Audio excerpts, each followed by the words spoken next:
ઉત્તરાયણનો ઉત્તરાયણના પર્વને લઈને અત્યારે ભારતભરમાં અને ખાસ કરીને ગુજરાતમાં ઉત્તરાયણના તહેવારને ઉજવવામાં આવી રહ્યો છે। અત્યારે ખાસ કરીને અમે વાત કરીશું આપણે અમદાવાદની ઓળખ સમાન પતંગ હોટલ ખાતે અત્યારે અમે ઉપસ્થિત છીએ અને પતંગ હોટલ ખાતેથી આખા અમદાવાદના દ્રશ્યો અને ખાસ કરીને આકાશીય દ્રશ્યો કેવા પ્રકારના દેખાય છે એ અમે આપને દેખાડી રહ્યા છીએ। અને આકાશીય દ્રશ્યોમાં અત્યારે પતંગો જે ચગી રહ્યા છે અને ખાસ જે આયોજન કરવામાં આવેલું છે પતંગ હોટલ તરફથી તેને લઈને આપણે વધુ વાત કરીશું એના માલિક જે છે ઉમંગ ઠક્કર સાથે।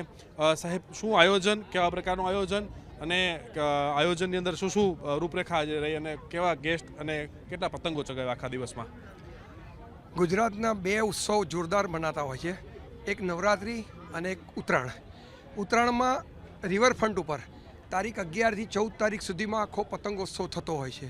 એમાં અમારી પતંગ હોટલ રિવરફ્રન્ટના કિનારે આવેલી છે। પતંગ હોટલ 1983માં બનેલી છે।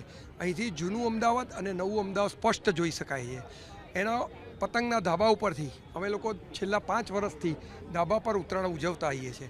તો અહીંયા અનેક મારા મિત્રો આવતા હોય છે અને મિત્રોની સાથે ઉત્તરાયણ ઉજવતા આવીએ છીએ। શું શું આયોજન કરવામાં આવતું હોય છે ધાબા ઉપર, ખાસ કરીને પતંગ હોટલના? પતંગ ચડાવી અને લોકો મોજ કરતા હોય છે।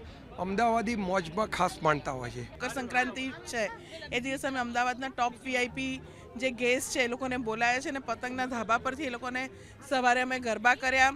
અત્યારે આતશબાજીનો એનો પ્રોગ્રામ છે। અમે પ્રોફેશનલ પતંગ ચડાવવાવાળાને બોલાયા છે કે જેથી પતંગ રસિકોને મજા આવે અને એની સાથે આહલાદક પતંગની જે સ્પેશિયાલિટી છે ફૂડ એ સર્વ કરીએ છીએ અમે।